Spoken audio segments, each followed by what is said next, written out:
Hello and welcome to the Steam Release Podcast. It is the 31st of January and it is the 68th episode. And joining me today is Rody Pie. Hello. You in a Vampire the Masquerade mood today? That's been popping up everywhere, but no.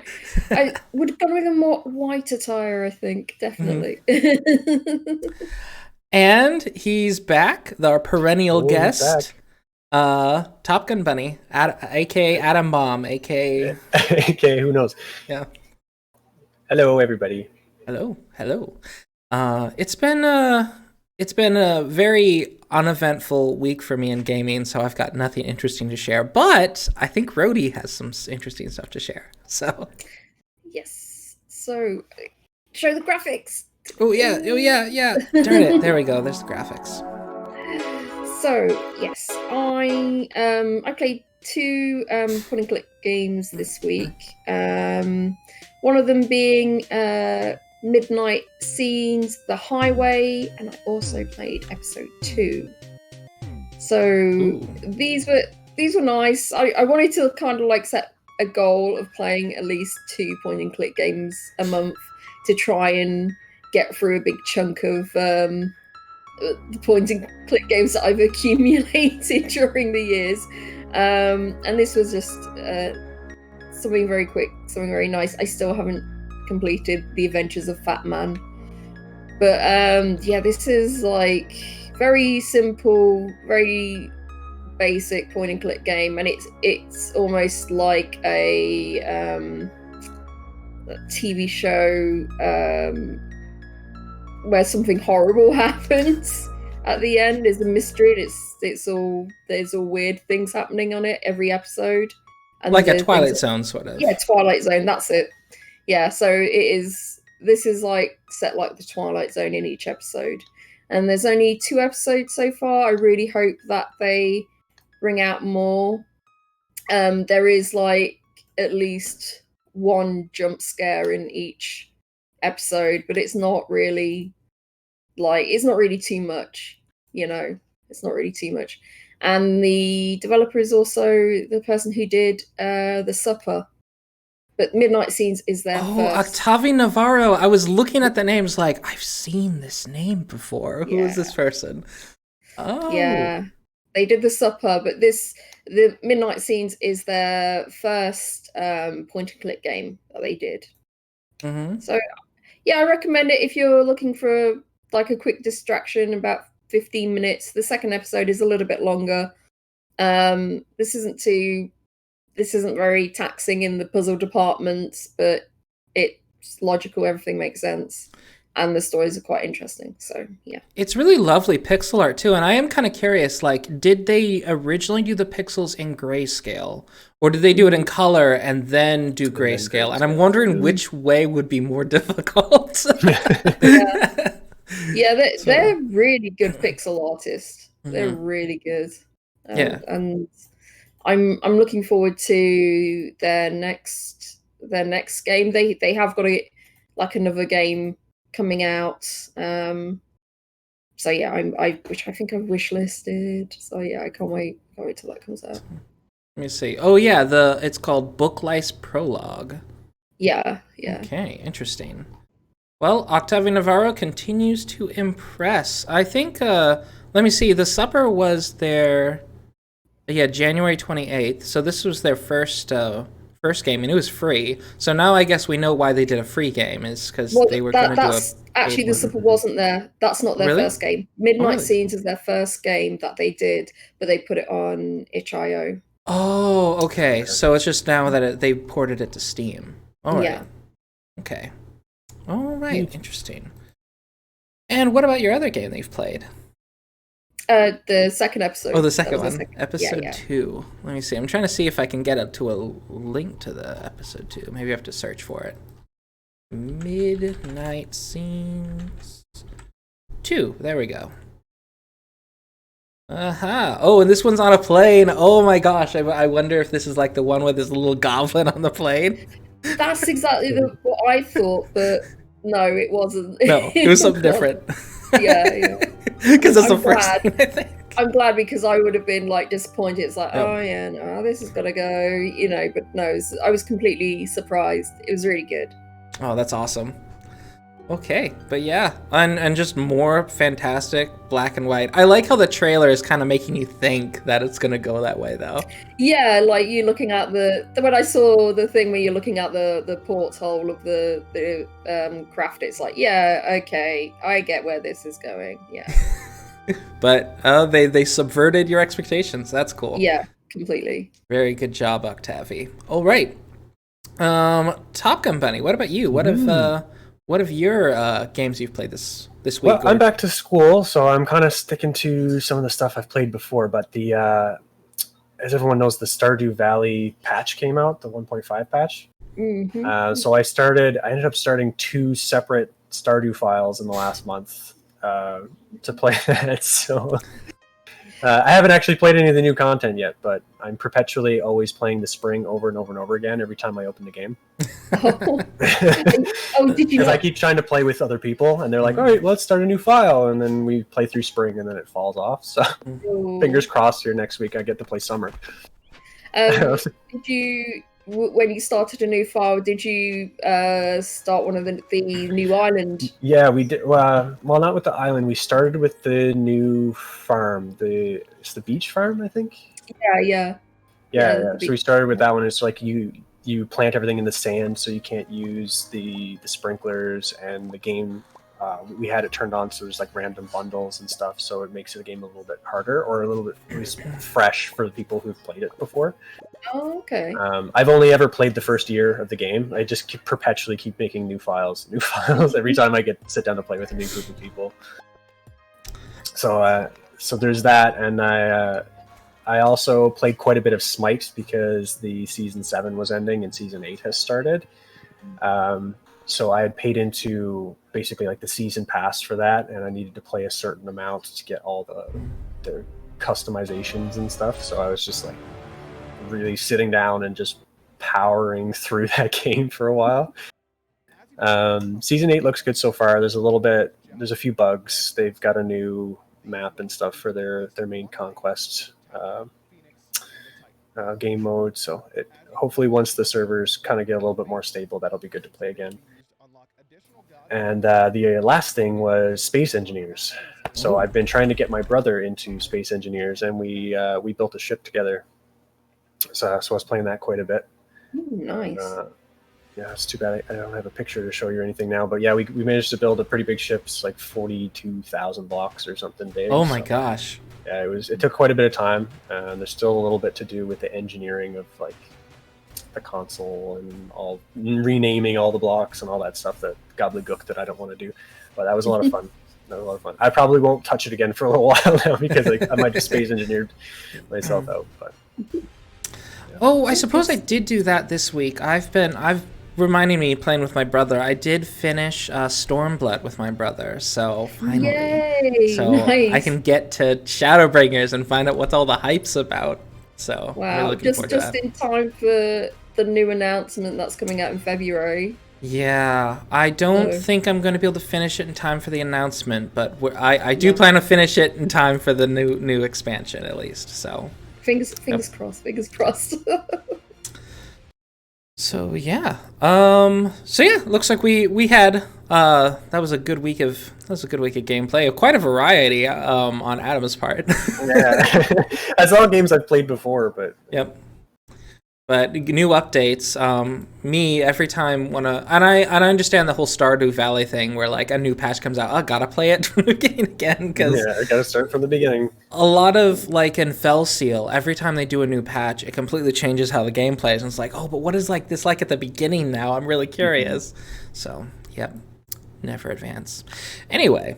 We don't just talk about what we played. We also have a bit of catch up to do because of our hiatus last year. And there are more games to talk about here. First of all, from May 28th, 2020, we have KingSim. Become the king in a story-driven 8-bit style game where choice matters and try not to die instantly. Simulation games. Kind of personally my bane, but I do have to say I like the real they decided they had two colors and they stuck to those two colors and they really made it all match. Yeah, we've got blue and we've got purple and purple. Yeah. I do like the kind of choose your own adventure kind of game, but I think this is. I'm not sure this would be quite for me because there's just so many chances to fail, and it's just like no, I want to do like a choose your own adventure where you get to the end at least. You know what I mean? You can or different kinds of endings other than you dying. So yeah. And it depends on how they handle it too, because like for example, you played through Reventure, and their dying is kind of fun because you're able to unlock these new ways of doing it. And I'm just not sure how this one works.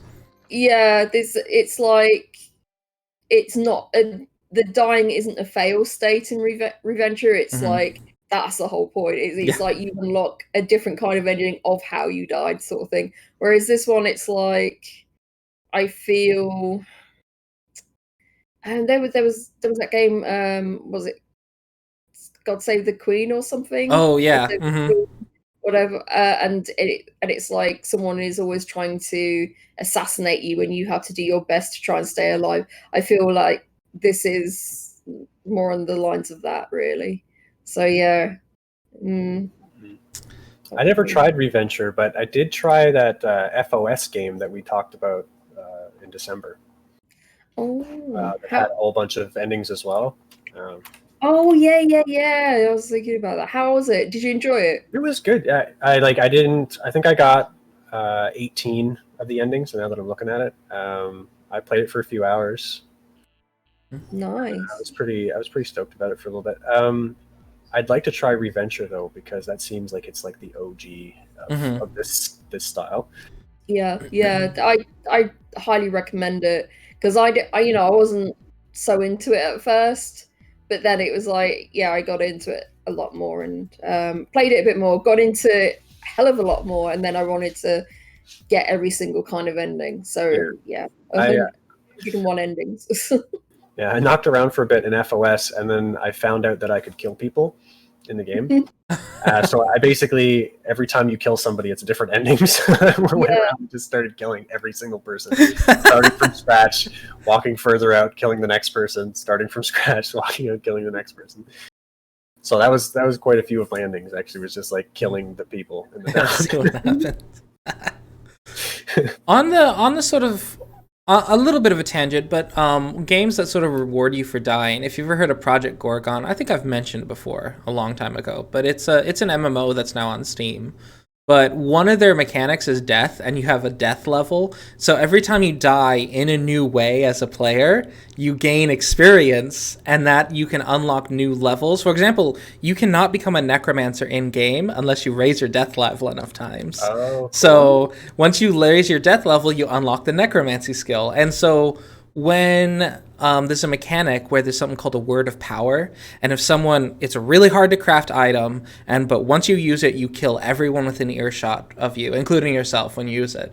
And when players get killed by the word of power, you get a ton of death XP. So it's like a hacky ability, but then you're like, yay, I died by word of power.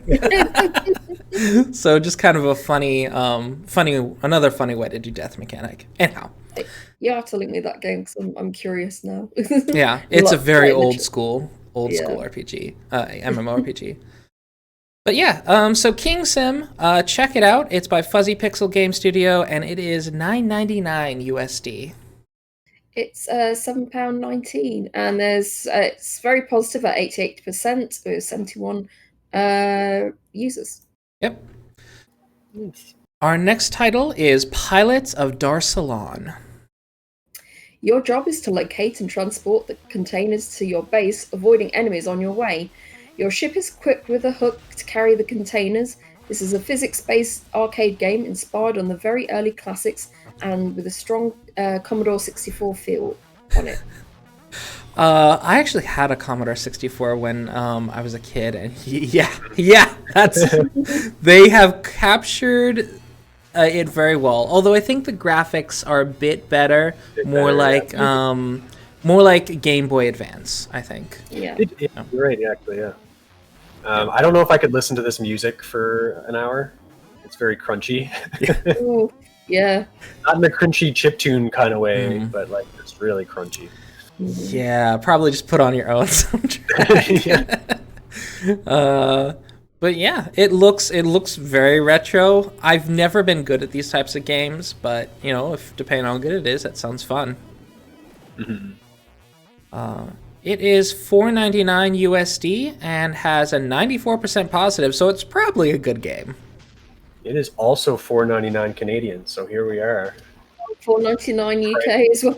Price adjusted. They're like, I don't care what currency it is. I want no price adjustment. $4.99. So Canada's getting a good deal, and the UK's getting screwed. It's a really bad deal for the UK. Yeah, really bad deal for the UK. Oh well.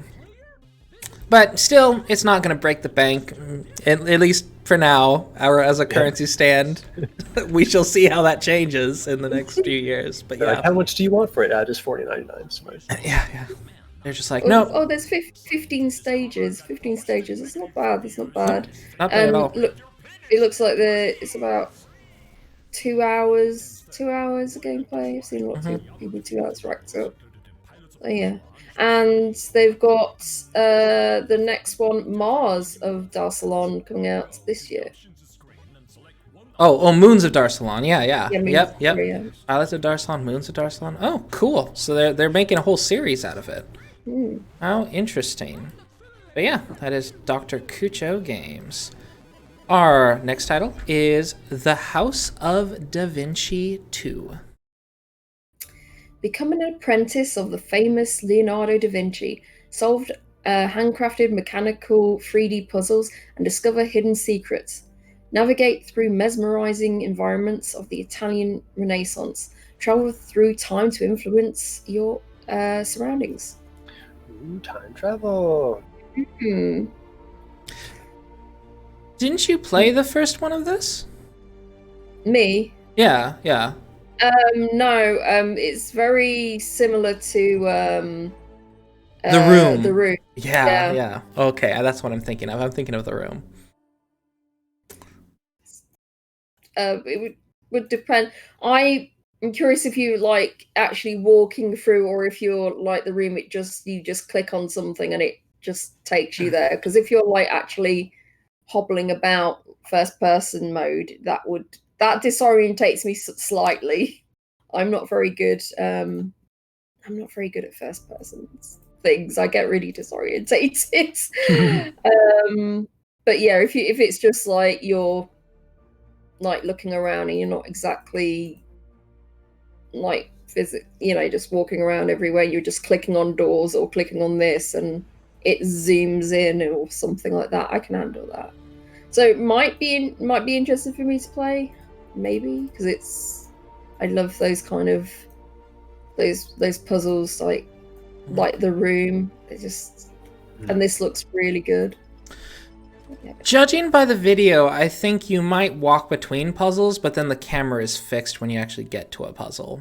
I think that's what at least judging by what I'm by the video, but I'm not 100% sure. Yeah, it's like confusing because they're like standing in place and panning from side to side.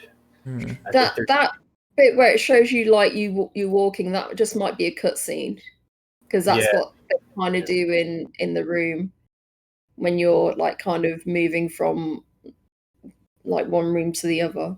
And apparently they call Da Vinci Da Vinci in the game, so there's reviews going like Da Vinci. But it's English, so the only languages it's voiced in is in Czech and in English, so I imagine that it was probably developed by Czech and they didn't really know how it's pronounced in English, so like Da Vinci. That's fine. Oh my god. But yeah, it is $19.99, or you can get it a bundle with the House of Da Vinci 1 for $23.38. So it's $17.99 here, and the bundle is £21.04. It's gotten a lot of positive reviews. It's starting out very positive overall with 93% positive with 512 users. Impressive. And it's about 7-ish hours. Seeing a lot of people 7 hours. It's not so bad. Yeah, not bad at all. Not bad at all. Yep, that does not seem terrible at all. So far I've not really had much of a problem with any of these prices that we've been presented. So it's a good week so far. I'm still gonna wait for a price drop though, because I'm like $17.99. It looks really amazing and everything, but it's like I'm cheap, so yeah. All right. So appropriately titled, our next title is The Sorrowvirus, a faceless short story. On the verge of death, of a life unlived, Wyatt Hale was maybe? given. I'll take either. Was given the Sorrowvirus by his parents, a substance that suspends the human soul in purgatory after death, allowing them to heal due to purgatory's mysterious properties as he ebbs Wyatt's only desire to be free forever. Wait, why was he given... Was it given to him by his parents, or did he contract it from his parents? Substance that suspends the human soul in purgatory. I don't know. I don't know. How odd. I don't know what it means. But yeah, it's got this very like sort of strange Coraline look to it. In the game. I don't know, it's kind of off-putting. Yeah. Yeah, a little bit off-putting. Yeah. But overall, the lighting isn't too glowy. The character designs are off-putting, but I feel like it's very intentional and not in an unintentional way. Cool environments. Maybe a bit too spooky for me though. Yeah, it's definitely got a creepy vibe to it. I'm curious as to how long this is. It's one sitting, it's between 45 and 60 minutes. So it's a very short experience. Very short. And it's $6.99. $7.99 for me. $5.99 here. Yeah, which isn't too much, but it's also for an hour. I would generally wait for a sale. Yeah. Because I know, like, people say, well, that's the price of like going to the cinema or something. But it's like, to me, it's like, well, no, because this is like interactive piece of media, and it's like I want more. I want more out of, like, for what I'm paying for. It's not a like it's it's not, you're not just sitting back and letting things wash over you. You're supposed to be interacting with something. So yeah, I want more than like 2 hours, especially for $5.99. It's also shorter than a movie too. So yeah, absolutely. Yep. Yeah. So, but it is $6.99. It is mostly positive at 87% with 16 reviews. So if you're looking for a creepy afternoon, go ahead and check it out. All right, I have a bit of story time for our next title, which is MARDEK by Tobias Cornwall. Okay, MARDEK is a fantasy sci-fi retro flash RPG from 2007 to 2010, which blends parody with a deeper story. It offers solid turn-based RPG combat and dozens of hours of gameplay. It doesn't tell us what the story is about, but okay, go on, tell us, give us story time. Yeah. I'm ready. Yeah, so this game, I played it. Of course, the first part came out in 2007 on Congregate and a few other free Flash game websites. And it was basically just this little turn-based RPG made in Flash by this one guy who went on to finish 3 parts. He was going to do an 8-part series, but ultimately he never got around to that. This solo developer has a pretty active blog that he's well, now he's back to active developing, but he's sort of struggled a lot with self-doubt and both psychological and physical disease. I mean, currently he's dealing with brain cancer, but there's just been a lot of just following this guy's journey and being like a kid who loved his game, and watching him continue to move forward on development as he recovers from surgeries. I'm just really glad that he transported this from Flash because it would have been lost. So I'm so glad that it is now on Steam. And it's actually so far been his best-selling game now that it's on Steam. Is this old Flash game that used to be free. And I just really hope it reminds him how much everyone loved it, because I really hope Part 4 would come out someday. So I really hope so. But yeah, just want to say, Tobias, I loved your game, so a great part of my childhood. So, Aww. Yeah. Well, definitely, if he's on Twitter, let him know that we, spoke about his game, and so you can let him know that you enjoyed it. Yep.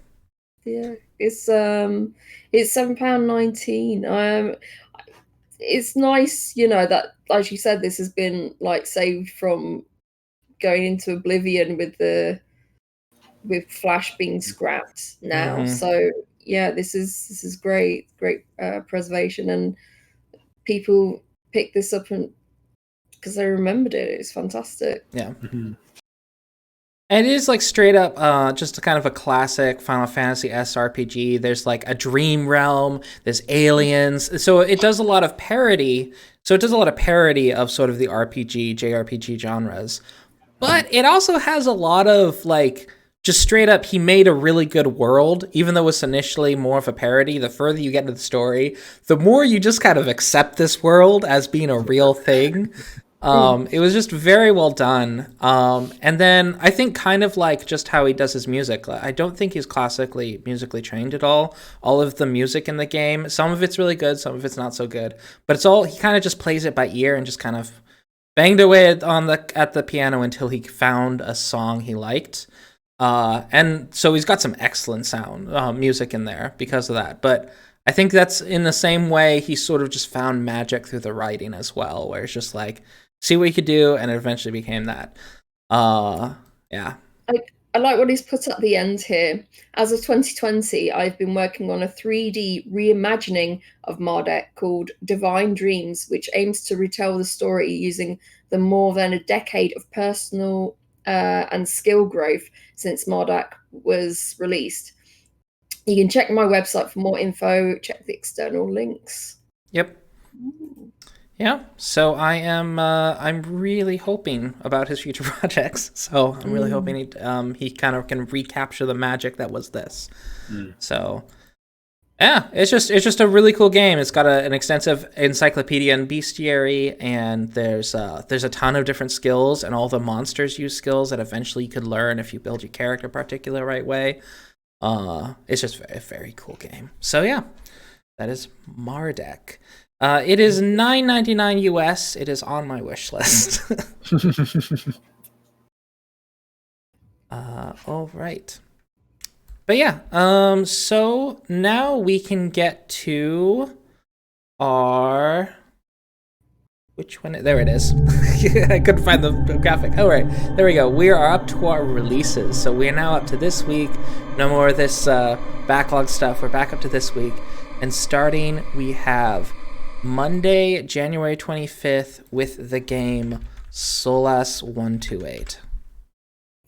Explore SOLAS 128, a game of interconnected puzzles where you redirect and reconfigure rhythmic pulses of light to breathe life back into an ancient machine. So something that I found odd about this is just sort of how, I guess the energy pieces just kind of move intermittently, they kind of just move along. I'm not sure. I was almost thinking, is that a frame rate issue between the video and or is that gameplay? I'm just not sure. Yeah, it looks Wait, cool. it says it's gameplay since it's a gameplay. Rhythmic pulsing. Oh, yeah. Okay. That makes sense. Yep.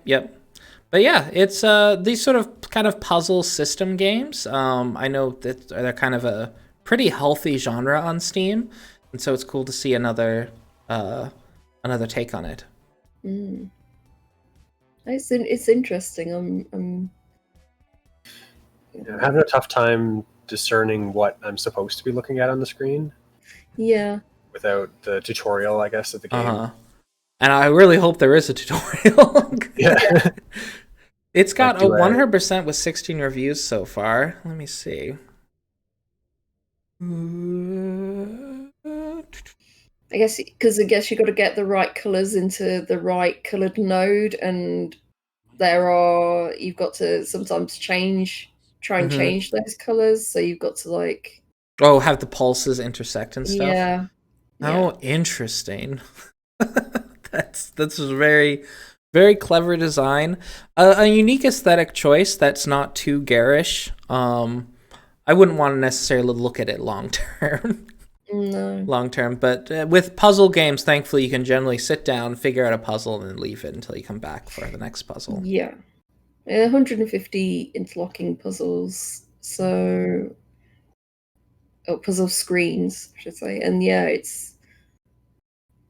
can spend hours on this. Seeing like people with about 22 hours on it, I guess, if they played all 100, 150 puzzles. Yeah, that's not bad. And that nature, $14.99 US is a bargain. Yeah, it's £11.39 here. Yeah. The developer is Amicable Animal or Amicable Animal. I don't know where the stress is. It's not a word I use very often. But he is a solo dev. I looked at his website, and apparently he also does lectures, and I guess he used to work for some AAA studios as well. But I didn't recognize him, and I couldn't find information about his lectures, but or where he's from. So there's just not a lot of information about the guy. But yeah, he is a solo dev. Yep. All right. Next up, Tuesday, January 26th, we are on to Cyber Shadow. The world has been taken over by synthetic life forms. By synthetic life forms, sorry. A desperate plea for help sets Shadow, the sole survivor of his clan, on one last mission to uncover what started the path to perpetual ruin. Another extremely classic-looking game, like Pilots of Darsalon. This is more Sega Genesis, Famicom era, I think. But yeah, very, very nice looking, actually. Let me see. This is also mostly this is a solo dev. Mecha Skull. He is on Twitter. So I've been following some of the progress on this. I didn't expect it to release so soon, actually. So I was quite surprised. But yeah, very much old school. He's clearly not trying to do anything particularly new. But it's more like a love letter to games that were. Seeing a lot of love letters recently. Yeah. There's some bits in it that are, I really like the look of, and there's like some close-ups, he did probably the love interest, a close-up of her, and I found it the artwork wasn't so good for that. There's some scenes where the close-up artwork is really good. So yeah, it's a bit inconsistent, but overall I do like the backgrounds, like the look of the enemies. It's pretty good. Like the boss fights are great as well. Yeah, I really like the sword animations. They're really cool. Oh yeah, I've been watching those on him on Twitter, kind of show his iterations on each, okay, this is what the sword looks. No, I didn't like it, so here's the new sword attack, and he clearly built it up to a pretty polished look. Yeah, this is $17.99. I'm seeing anything between 6 to 11 hours of gameplay. People said it doesn't have replayability though, unfortunately. That's too bad. It is, and that's $19.99 US, and I guess probably $21.99 Canadian? $4.99. $24.99. Oof. But it does seem to be pretty much a good sort of, standard upper tier indie title as far as that. And it's published by Yacht Club Games, so yeah, that is Cyber Shadow. Next title is Main Assembly. You're the designer, engineer, and architect. If you can imagine it, you can create it. Construct robots of any shape or size, from 8-legged spider bots to eerie UFO contraptions. This looks like a possibly dangerous game for Adam. More engineering. Yeah. So it looks like you play as these little round robots with smiley faces, which is a theme that I've seen in a lot of games, actually. But you just kind of build these little robots. There's multiple different game modes. So there's like a multiplayer battle mode, and they do have online. Yes, they do have online co-op and online PvP. So multiple game modes you can do. There's just a wide variety of stuff you can end up doing in this. It's your kind of Lego sandbox. It almost kind of looks like a totally reliable delivery service. Aesthetically, it does kind of have that look. Yeah, I don't know what the gameplay would be like, what the controls might be like. It's the little robots are cute. Yeah, and I like that you can do like stuff in space. There's like these you can just build cars like dune buggies and stuff like that. It's all, there's a huge variety of like stuff you can do with it. Yeah, space stuff looks pretty neat, hey? Yeah, and they even made the speeder from the episode 4 of Star Wars. And I was like, I wonder if they're gonna get a cease and desist for that or not. But since it's on their advertising. But yeah, it seems you really can just build whatever you want. That's cool. Just like levels. And of course, welcome. Yeah, Chris Merfadis. Howdy. All right. So yeah, it is $15.99 US. And 20% off right now at £12.79, and it's standing at 93% positive with 319 users. Yep. And it's developed by Bad Yolk Games, which are based out of Uppsala, Sweden, and they have 7 team members. It's pretty cool. Yeah. For 7 people. Yeah, 7 people. It's it's pretty impressive. Our next title is ENCODYA. Neo Berlin 2062. Tina, a 9-year-old orphan, lives with Sam 53, her big clumsy robot guardian, in a rooftop makeshift shelter in Neo Berlin, a dark megalopolis controlled by corporations. I'd like to say what they need to do. So this is developed by Chaos Monger, which is a studio in Tallinn, Estonia.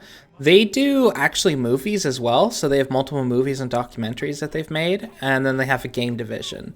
And one of the core things is that the main character in this game is just, she's not in the virtual world. Most people are now in the virtual world, and they basically never take off their headsets. So she's walking around, and she's not sure if this is the real world or not. So there's all this sort of existential crisis going on as well with the character. Oh, that's interesting. I have seen like this game pop up in a lot of point and click like Facebook groups that I'm in as well, and they say, oh yeah, you've got to try this game. This game looks pretty good.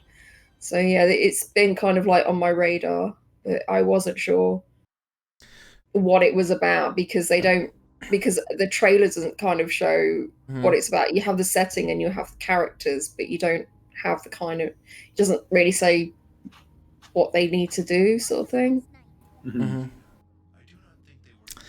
But it's great. It's got like there's more than 100 locations to explore, 34 plus non-player characters, cinematic cutscenes, and there's voice acting as well. So I like the voice acting from what I can hear. Mm. The art is kind of interesting too in that it's 3D, but it's not quite cell shaded, but it's like a hint of cell shading to sort of make it look, almost deceive you into thinking that's a 2D. It gives you that beauty of 2D environments, but the convenience of it being 3D. Yeah. So it's a nice look. Anyhow, it's about 10 hours long, about that. And it's 20% off right now at $17.59. Yep, $19.99 US. The normal price is $21.99. That's quite a lot. That's quite a lot. Even though it's 10 hours. Because I'm sorry if I say this quite early, but because the point and click games, they don't have that replayability factor unless you come back to it like five years down the line when you've forgotten about it or something. You rarely do you play it again. So it's I don't know if you can justify that price really. Yeah, regularly $30 Canadian. I don't think I would touch it for that. Yeah. Yeah, $30. Ooh. Oh, right. But yeah, it is, it's only got 13 reviews so far, so it's kind of been overlooked, but it is 84% positive. So if you want to check it out, please let us know what you thought of it. Our next title is Kraken Smash Volleyball. Let's see. Squids play volleyball. Smash the ball in your friend's face and start a fight with them that will last at least for the 10 generations to come. You can play with up to 4 players, which means you can lose 3 friends at the same time. So yeah, this is sort of one of those 4-player. If you have a Steam box and have IRL friends, this just looks like another great game to play together. So, I'm not gonna lie, this might be the coolest game in my opinion. So yeah, really cool. Just I know that's kind of sad to say, but yeah.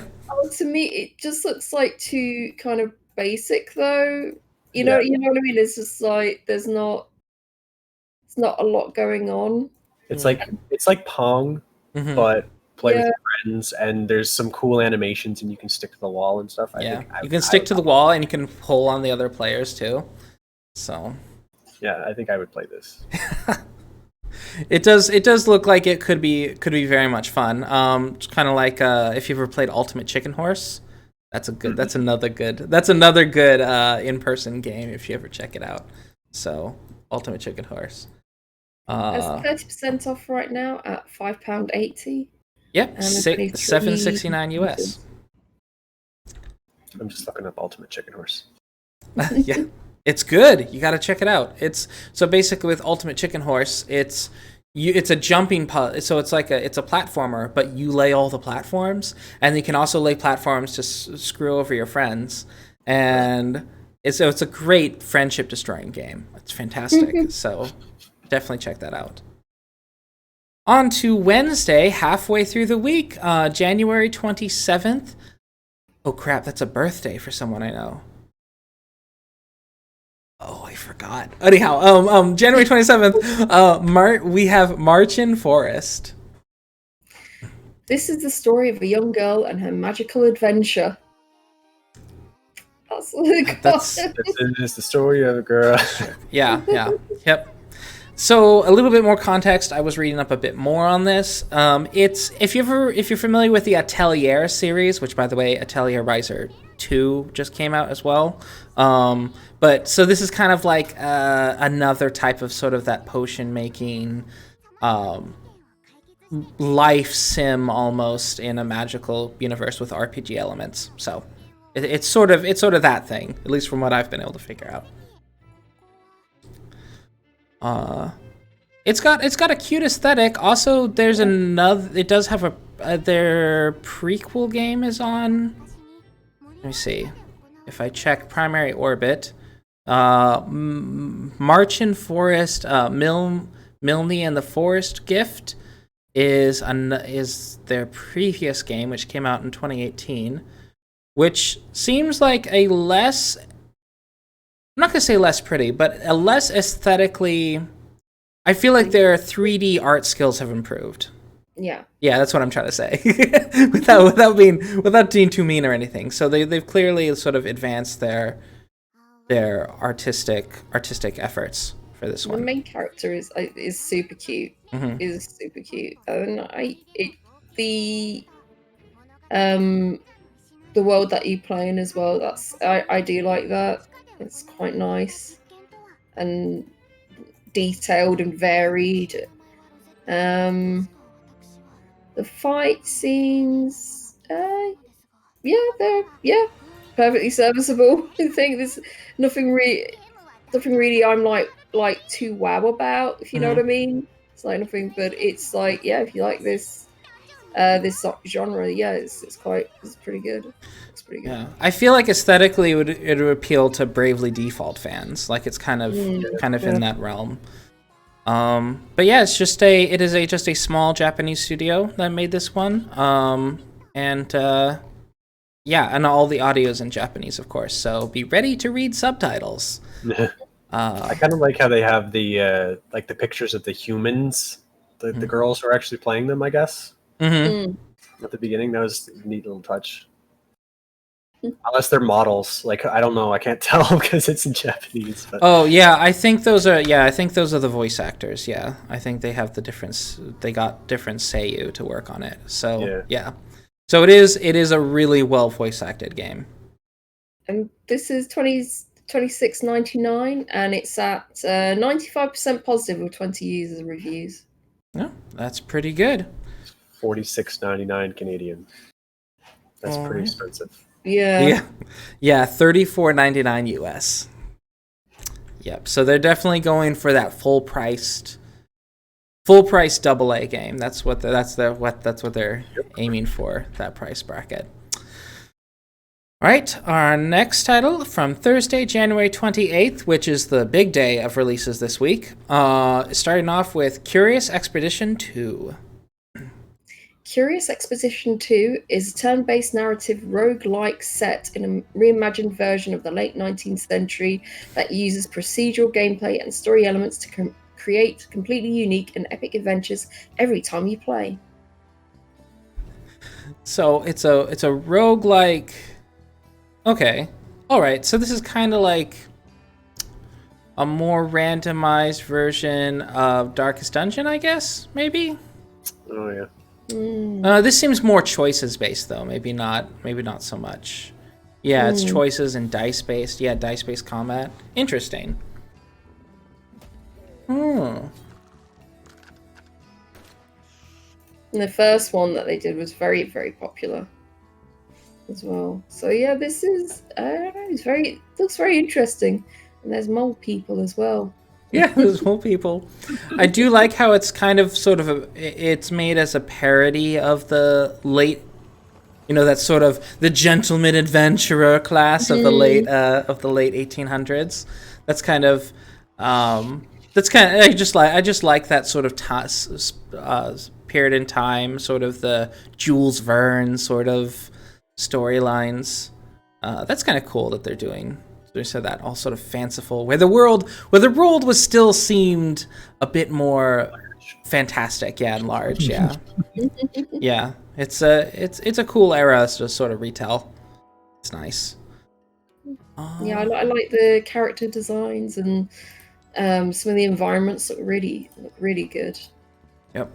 Now, it has been out a while as an early access game, but they have an obscene number of reviews, like 689, and it is 86% positive.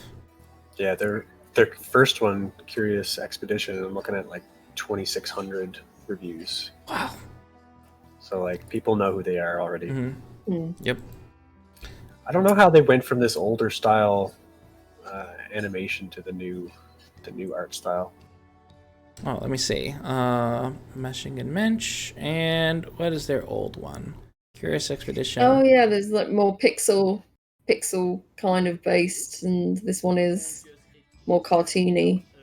Oh, this is a very different game, actually. So this is an exploration roguelike, but is it dice-based combat? Oh, yep, it still is dice-based, so maybe it is still pretty similar, but it's just an extremely different aesthetic. Wow. I think I actually prefer the pixel art version, actually. Yeah, I do too. Mhm. Yeah. So I'll definitely put Curious Expedition 1 on my wish list. And I'll see how much I like number 1 as to whether I'll pick up number 2. So, yep. It's 10% off right now, and it's £15.29. That is $17.99 US. 2051 Canadian. I'm gonna do a bundle though. Oh yeah, with 1 and 2 for $29.68, which isn't bad for 2 games. Okay, our next title is Olija. Olija is a game about Faraday's quest. A man shipwrecked, then trapped in the mysterious country of Tarafage.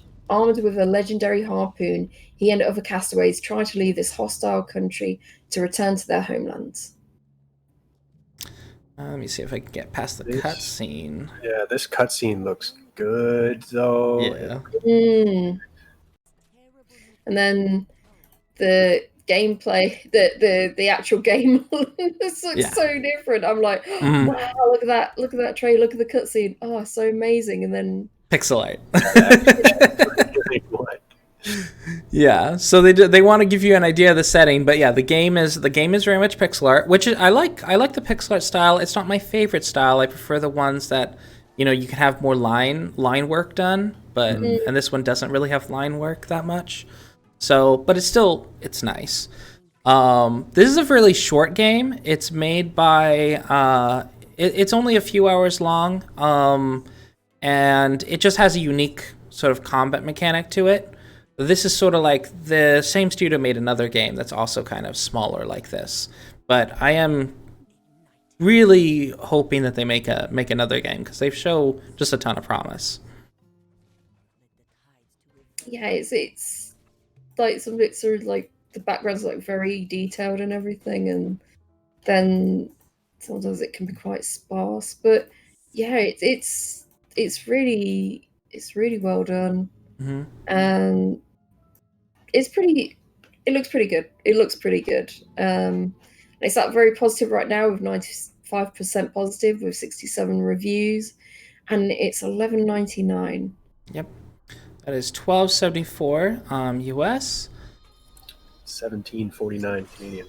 But if you own Gris, Katana Zero, The Messenger, or My Friend Pedro on Steam, you get 15% off, and the offer ends in February the 11th.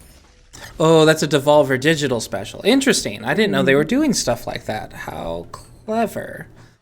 But yeah, the designer is Thomas Olsen, but the studio, which is Skeleton Crew, they have 24 devs, but I don't know if all of them worked on this. They seem to be a studio that's interested in producing multiple games. So they previously made Backslash in 2017, so I don't know how many projects they're working on right now. But they are working on more projects, because they still have 24 devs. And there is a demo as well, so you can try before you buy. Yep. Yeah, that's what I did last time. We had me on. I just added everything that was a demo. Tried them out. Yeah. Well, that's a good way to keep your library full. Yeah. All right. Our next title is Disjunction. Disjunction is a cyberpunk stealth action RPG set in the dystopian underworld of 2048 New York. Experience a reactive, intertwining story of 3 playable characters working to uncover unfortunate truths that will change the fate of their city forever. Yep. I believe this was one of the most anticipated games for Chris Clever, but it's basically a pixel art cyberpunk game. Cyberpunk. Yep. No more. No more. I don't want any more. So you actually play as 3 different characters, and they each have their own storyline, and they each have their own skills and abilities. So you've got a tough guy who can kind of run up and beat someone up before they sound the alarm. But then you have this other character who hacks and can turn herself invisible, and so you really want to avoid combat with her. And then you've got another guy who's just, he's kind of in between the 2 styles, where he's either just like run up and aggressive, he can be, but he's also good at stealth. So it's sort of, he's sort of an ace, yeah. But he's not as good at stealth as the female hacker or controlling or breaking into things, but he's also not nearly as strong as the tough cop guy. So, yep. I do like that you play between like 3 characters and they're all got their own stories and everything. I do like stuff like that. There is a free demo, and it's 10% off right now at $11.69. I think it looks fantastic, and it's standing up positive right now at 87% positive with 24 users. Yep, it is a fairly, let me see. I did find it kind of odd when I looked at the website. I had to put in an age verification to verify I was over 16 years old. I was just like, and then I did that, and I was looking at the site, I was like, now I'm looking for what the questionable content is, but I just couldn't find it. But from what I understand, this game itself does have some pretty mature story elements involved in it. So there is that. But yeah, so I was just very surprised. But yeah, this is developed by Ape Tribes Games, which is a small studio from New York. All right. And it's $14.39. I don't know if we gave the price yet. I think I did. I think so, yeah. Yep. Okay. Next title is TOHU. Experience a brand new adventure game set amongst a world of weird and wonderful fish planets.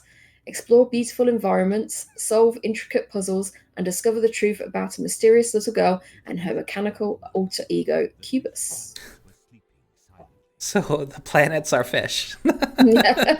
This is very cute. I like this. Yeah. It's got this nice little storybook style. Kind of reminds me of Machinarium. Yeah, like a cuter Machinarium, basically. Yeah. And just very whimsical. Mm-hmm. Yeah, because it with a good color palette. Yeah. So cute. But yeah, it's one of those ones where there isn't a make it.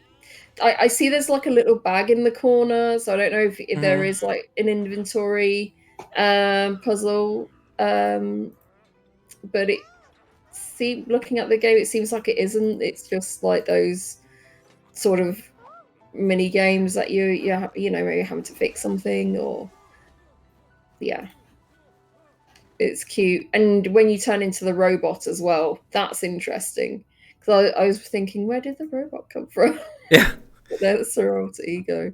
Yeah, apparently it's a suit that you go inside or something like that. But very interesting.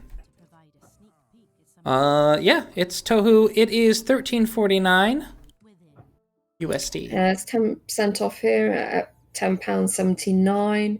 It's 92% positive with 39 users. I'm just wondering how long it is. So I'm seeing like about 4 to 5 hours. Yeah, maybe up to 7, but yeah, it's well, there's a negative review that's 6.5, so that's probably a safe one. It's probably a safe spot to count if they quit after 6.5 hours. Yeah. Yep. So yeah. And yeah, this is by Fireart Games. And it is, I believe, their first. Nope. They also made Spirit Roots back in 2019. Okay. Which I don't think we even talked about. No, I don't think we did. All right. So our next title is Journey to the Savage Planet by Typhoon. Welcome to the Pioneer Program. As the newest recruit of Kindred Aerospace, the fourth best interstellar space exploration company, your job is to determine if the planet ARY-26 planet is fit for humans. You may be short on equipment and experience, but you'll figure it out. Good luck. I like that fourth best. You always know you're in good hands when you're part of the fourth best company.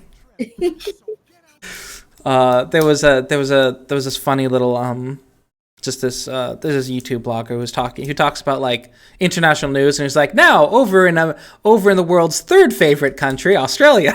It's just like third favorite. But anyhow, yeah, Journey to the Savage Planet. It looks this one I think has been featured in a lot of by a lot of I think it was on the Game Awards show. I'm pretty sure that's where they showed the trailer first, and it just has this sort of wacky weird alien environment, which just looks like it's fun. It reminds me of like a cross between Slime Rancher and Borderlands. Yeah. That is a very astute combination, actually. Yeah. I was checking to see if it was multiplayer. It says play solo or online with a friend if you have one. If you have one. Yeah. Well, yeah, it looks like it's fun. Typhoon is a studio in Montreal, Quebec. Not a small studio. They have about almost 30 people, but yeah, so an indie studio. And it's published by 505 Games. It's 40% off right now at $14.99. Oh, $17.99. I expected this to be more expensive, actually. Well, it's 40% off, so it's normally $29.99. But yeah, price though for a game of this caliber, I would think. Yeah, at the 40% off. Mm-hmm. That helps. That helps a lot. Yeah, that is a good price for this. Yeah, and it's 86% positive with 337 users. Right. Our next title is Sword of the Necromancer. Help Tama to save Coco using the powers of the forbidden Sword of the Necromancer. Turn your foes into allies and reach the depths of the Necromancer's dungeon. Defeat the Guardians to gain enough soul power to bring Coco back from the dead, no matter the cost. The environment art and the character combat art, I'm not the biggest fan of. It's a little bit crunchy. That said, I think it does get it over. It's definitely over like 90% of releases on Steam, but it gets over that threshold where it's like, yeah, this is worth to be on the show. But it really feels kind of more like a. I feel like the studio could really get some polish on their art. Yeah. It does look fun though. Yeah, it does look quite fun. And yeah, there's some interesting monsters and environments, and maybe interesting story there as well. It's starting at mostly positive with 75% positive. So there's probably a few issues there. We have 58 users. I'm just wondering what. Let me see. So its attacking feels slow and stiff, but not in a deliberate way that leads you into proper strategizing. Apparently, pet AI is a major aspect of this game because you're the Necromancer, so you raise your dead enemies as your allies, and apparently you kind of have to babysit your AI pets to make sure they do what you want them to. So there's definitely an aspect of that. I feel like players who play as a Necromancer on MMOs and such, where sometimes there's a bit micromanagey, some people like that for some reason, and maybe they would be into this. But I've never been that type of person.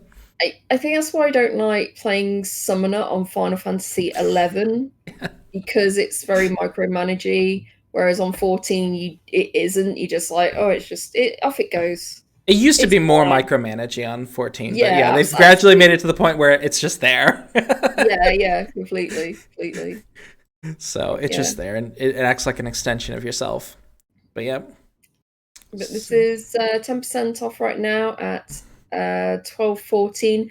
There is a prologue as well. It's like is that? It looks like it's just a free Yeah, demo. that's free. Yeah. There's a prologue. Yeah, so I don't know if that will be incorporated into the main story when you play it or not, or if it's like completely separate, so it gives you more background story. But yeah, that's free to play anyway. I think I'll download the demo. Yep. Okay, so our next title is from January 28th is Citizens Unite, Earth X Space. Unite the citizens to save the timeline in a hilarious action-packed adventure.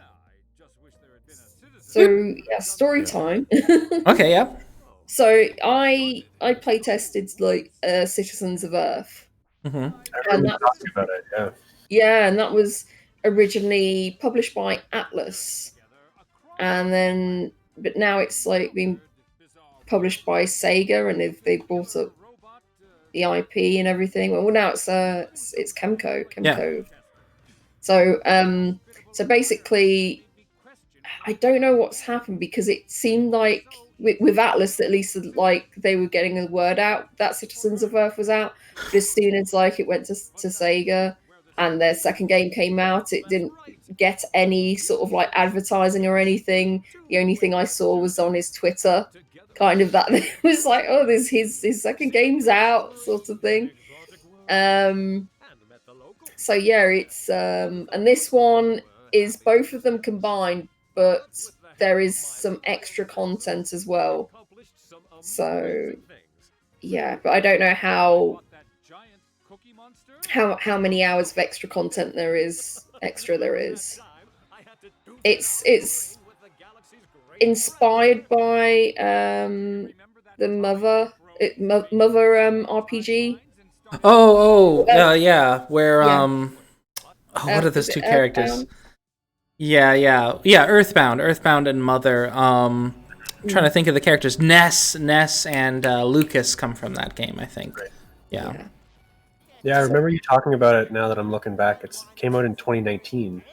I think is when we originally talked about that. So, do you think that this has any new content at all besides? Yeah, no, it does, but I don't know how long the new. He said it's both the games and plus a bit of new content. But I don't know how long the new content is. Like how much extra content is on there. Oh, okay. Well. So yeah. And finishing off. Oh, and this is $26.99. And it's 10% off right now at $24.29. I enjoyed playing, or what I did get to play of Citizens of Earth. So if he's like polished up a bit more of Citizens of Space, I would recommend like giving this a go, because it's a lot of fun. The story's quite nice, it's quite funny, and all the citizens that you pick up to play in your team, they all have like really unique powers, and some of them are quite hilarious. So yeah, I would really. It's very enjoyable. All right. And wrapping up from January 28th is The Medium. So was it Merlin Temple? This is there on there. Yes, this was on Merlin's most anticipated games of the year. Yes. So discover a dark mystery only a medium can solve. Travel to an abandoned communist resort and use your unique psychic abilities to uncover its deeply disturbing secrets. Solve dual reality puzzles, survive encounters with sinister spirits, and explore two realities at the same time. Wow. This is by Bloober Team, which is a small developer from Krakow, Poland. Well, small, like 30 devs, but this is pretty impressive. This seems like a AAA level title.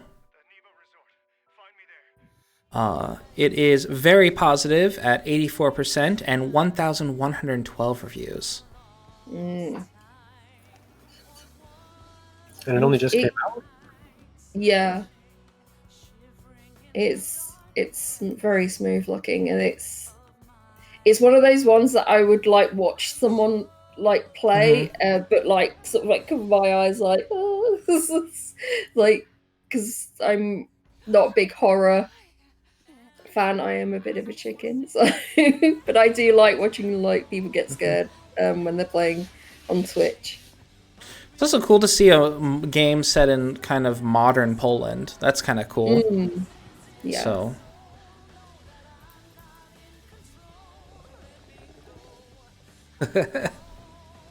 It looks so. It doesn't seem like it's exactly a horror game either. Like, it definitely has horror elements, but your character definitely seems to have more agency. So it's more like an action game, but with really disturbing imagery. So.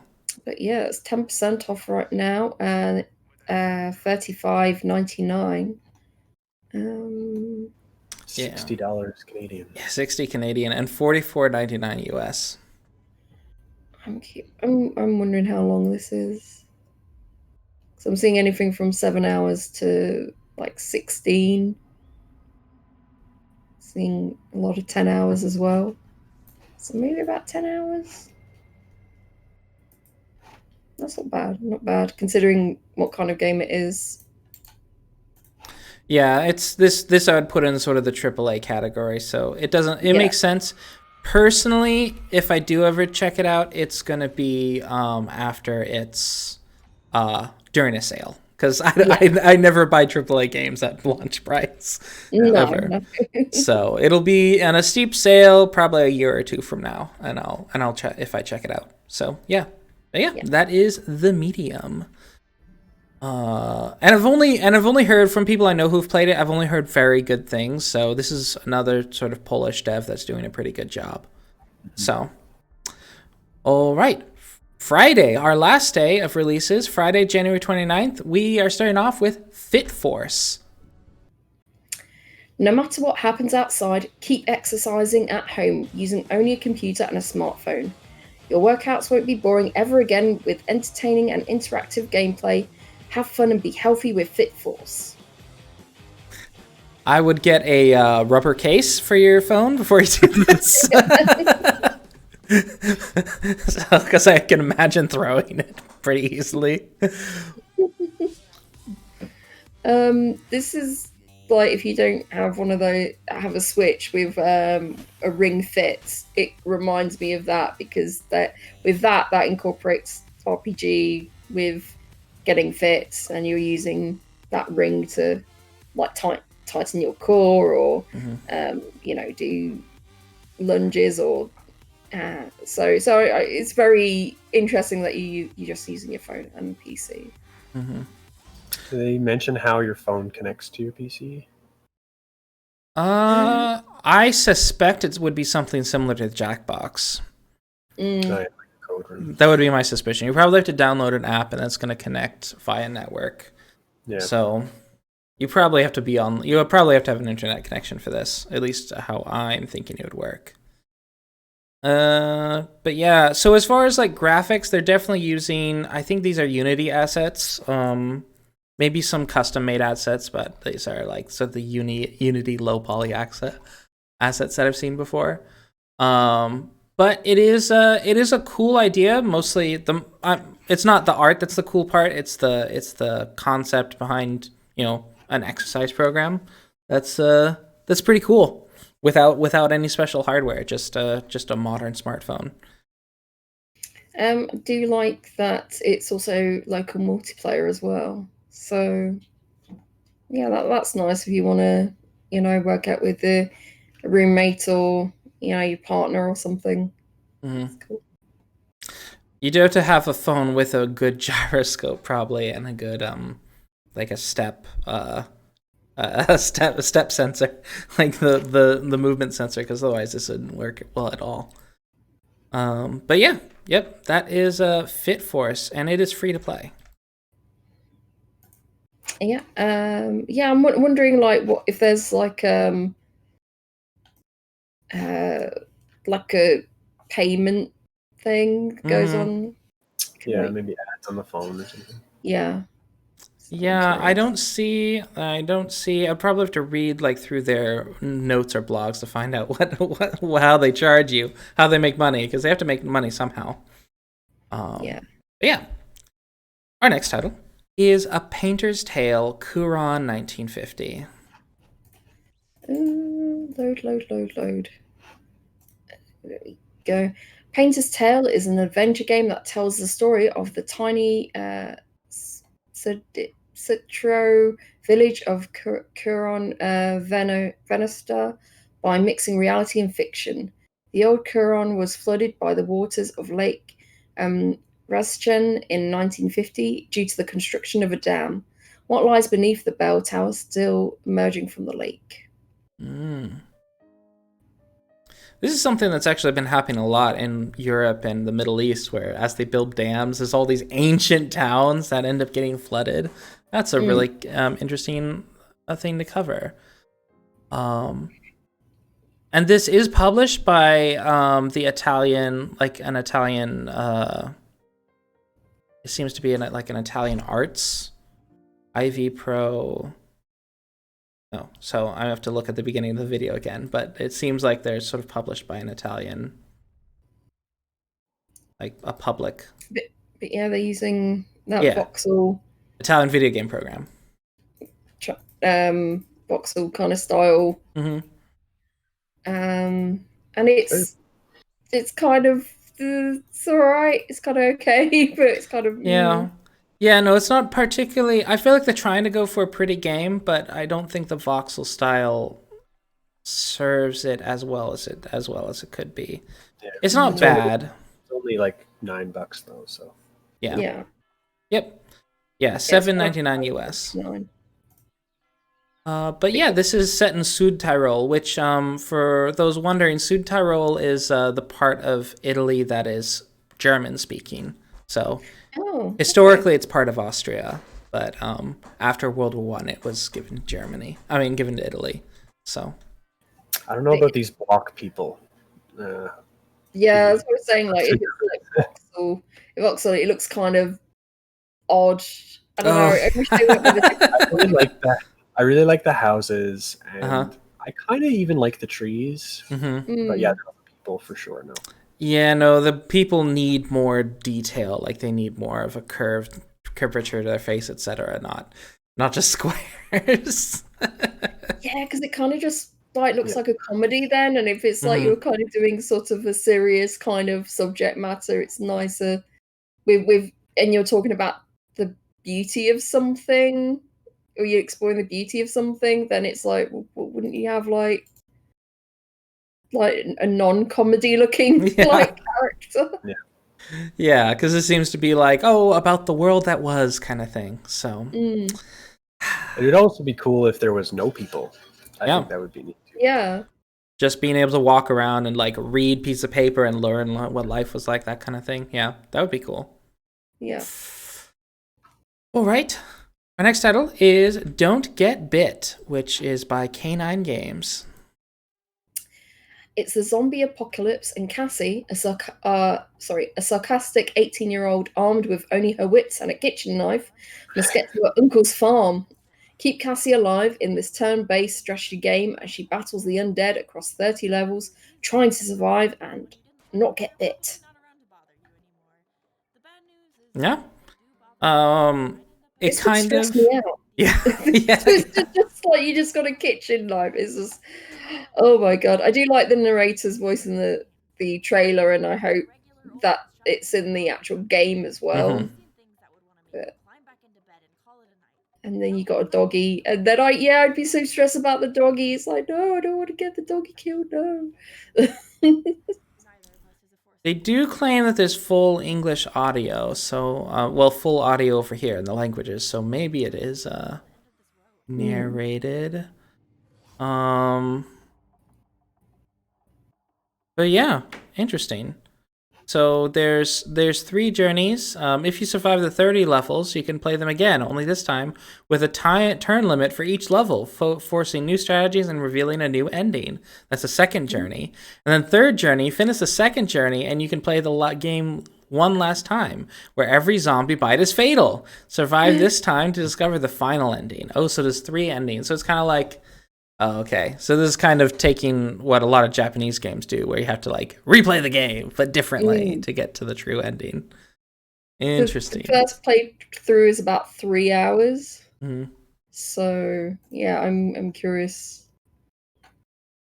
I don't know. Yeah, I'd be too stressed to play this, but yeah, I'm curious to what those 3 endings are. Ooh. It is $9.99 US.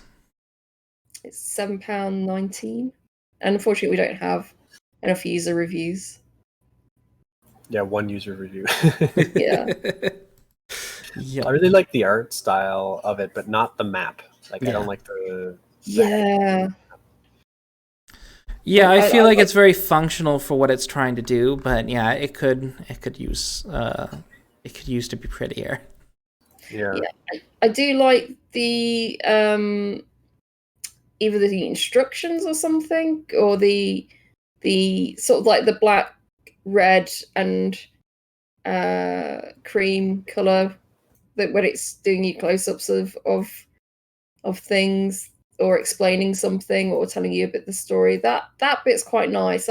That's showing like some really nice artwork. But yeah, the map itself is just. Mm-hmm. Yeah, it's too bad. It's like they could have brought another person on board or something to make the map look better.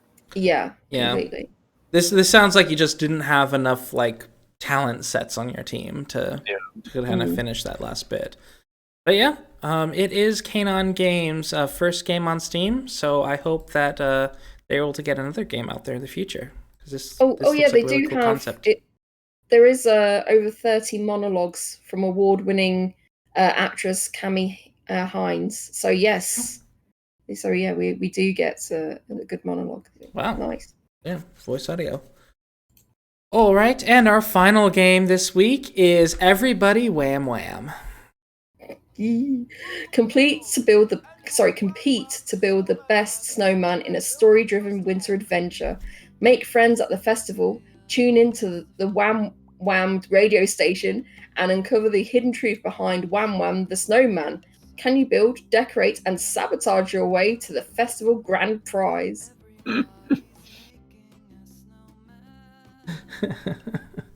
Everybody wham wham. That seems like such a clever idea. Also, I'm almost wondering if like they intended to release this around Christmas, but they couldn't get it out fast enough. But in January, is still winter. Yeah, there's more. You're more likely to be able to build a snowman in January than you are in December. Yeah, it's true. Yeah, and yeah. Oh my god, I really like this. Mm-hmm. I was won over by the theme tune, and I just like that. It's like, oh yeah, it's a nice competition. Oh, you got to build a snowman. You make sure you have to win it. You have to win it at all costs. You sabotage everyone. So yeah, and there's like this underbelly of something terrible going on as well. So yeah, like the art is good, the music is good, the concept is good, it's creative, it's cheap. Mm-hmm. I can't really see anything wrong with this. Yep, that's a good thing. There's good things to have all combined. So yeah, everyone wham wham. Yeah, this looks really sweet. And you can listen to over 50 minutes, 50, of radio content. So yeah, you can just That's like the best part of Grand Theft Auto, right? Was the radio stations. So, and over 60 different decorations, and to gain access to the igloo for winners. The festival may not be about winning, but if you don't win, you can't enter the igloo for winners, which is only for winners. Nice. But yeah, it's only $4.99 too. Yep. Yeah, Oh, same, $4.99. Oh dear. 69. Today's been a really weird day for the Canadian prices. I can't tell if it's scaled properly or... Or if they're just trying to gouge you. Or Yeah, the same. Like, I don't understand how... Yeah, same here. Same. It's like, the prices on a few games haven't been quite right here. But yeah, no, this is a game I want to pick up, definitely. Everybody wham wham. Everybody wham wham. Yep. And with that is our release list. So of course we come to the question of what is the best of the week. Top Gun Bunny, what is your favorite of the week? Let's see what I added.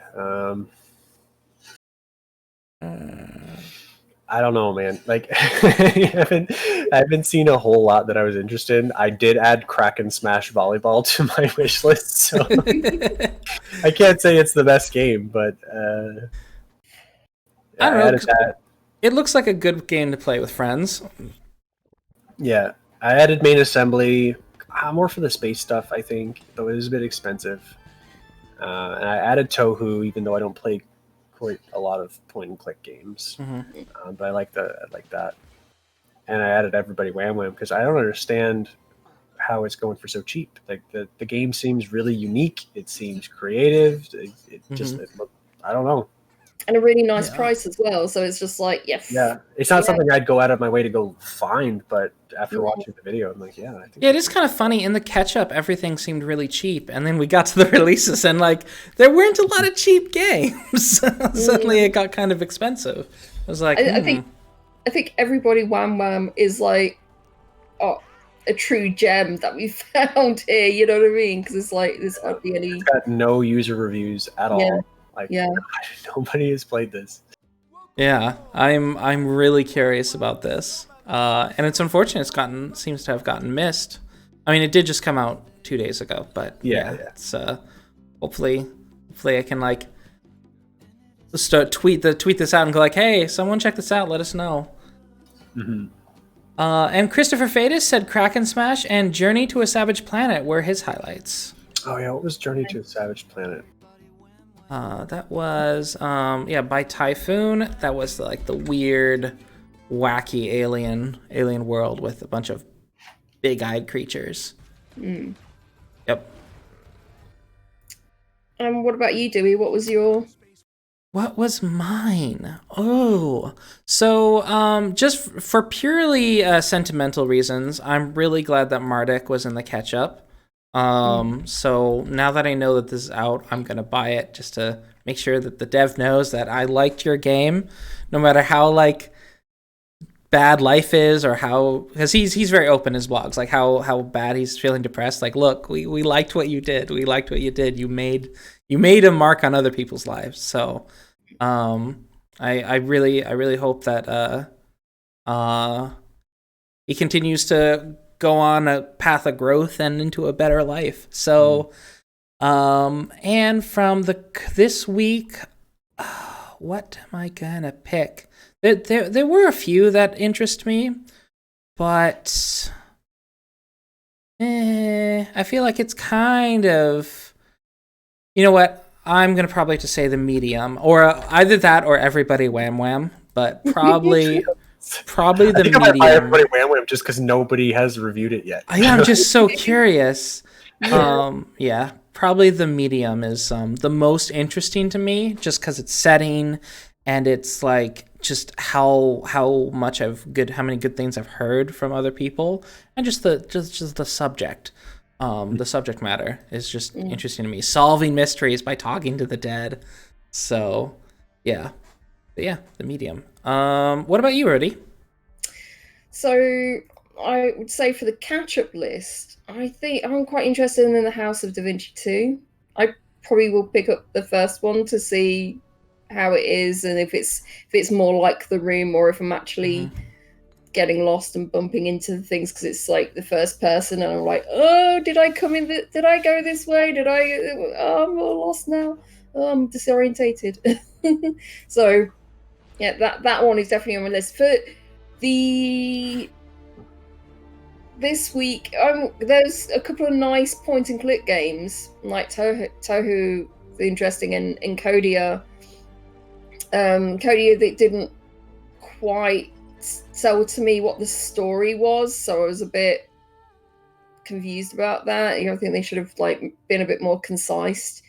And plus, I'm not so keen on the price either. That's for 20% off right now, and it's $17.59. I'm definitely going to wait for a sale because that's just a big no.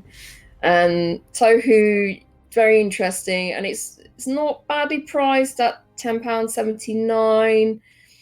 But the winner for me was Everybody Wham Wham. It's just I got to know what this is about, and I want to build a snowman and sabotage people and be really cute about it though. And then I got to get into the Igloo Lodge or whatever. I just went and bought the game. I did. Oh, really? Just went and bought it? Awesome. You'll have to let us know what you thought about it. Because Everybody Wham Wham looks like it's just a work of love, and just that it's a fun. It's just side by side with everything else this week. I'm just wow, this is great. It's just really different. It's just really different, and it's kind of like when we do this show, it's one of those things that you kind of look for. It's like, oh, okay, this game fits into this kind of category. This game fits into this kind of category. But then occasionally we'll find one. It's like, what is this? This looks so good. What? But I don't know what it is. I don't need any more $30 cyberpunk roguelikes. I just don't need it. Yep. Just a $5 whatever this is. What is this? No, I might get it now as well. I don't even have words to say about it. I'm just it's just so weird. I know that I want it. Yep. Yeah, I just want to get into the game and listen to the songs, the radio. That's it. Just for a while, I could do that just for an hour. Yeah. All right, and Christopher Fadis also mentioned that Medium seems pretty cool. And with that, we've come to the end of the show. So, not Radio Tom, why do I say that? Top Gun Bunny, I'm so used to him. Top Gun Bunny, what are you doing? Where can the internet find you? I'm just sitting around waiting for the new Pokemon Snap to come out. Oh, that's the thing we what are your games of 2021 that you're looking forward to? Yeah, I looked up a couple. I just noticed that new Pokemon Snap was coming out this year, and I was like, okay, well, nothing else matters. Yeah, new Pokemon Snap. 22 years in the making here. 22 years. Oh my gosh. Pokemon Snap came out, I think. Wow. Oh. The original Pokemon. I remember playing that too. I didn't get it as a kid. I really didn't get that game at all. I played it a lot. A lot. I looked up It Takes Two. I think it's a game coming for EA in March. It looks kind of cool. I don't know if I'm going to spend EA money on it. But that looked kind of neat. And there's another one coming out called Dual Universe that I thought might look cool as well. It's to be TBD on the date, but it's kind of like a futuristic sim, life sim kind of game. Yeah. Which I do like.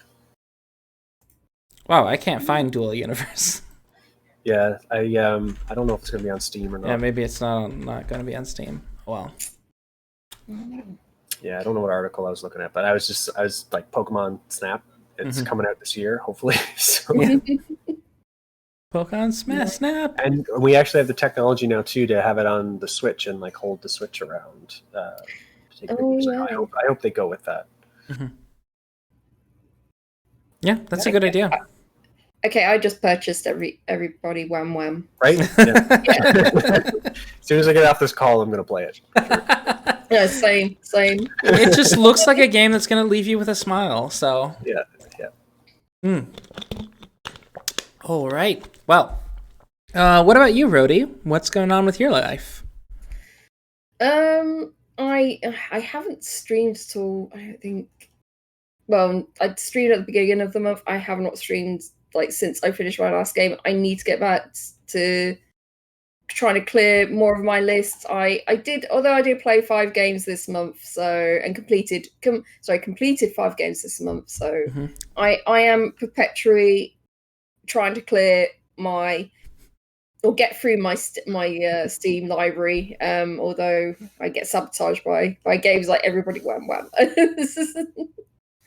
But yeah, I will keep you updated with any appearances that I do make. But yeah, hopefully in February I will try and do at least 1 or 2 streams on my channel a month. So Yeah, February, and remember everyone, Valentine's Day is coming up, so don't run to Walgreens last minute. So yeah. And let me see. As for me, I think I'm done. I'm done with medical stuff for the next couple months. I'm really glad about that. Done with any medical stuff, knock on wood. And so now it's just, I've got some home projects. I'm going to be starting my garden.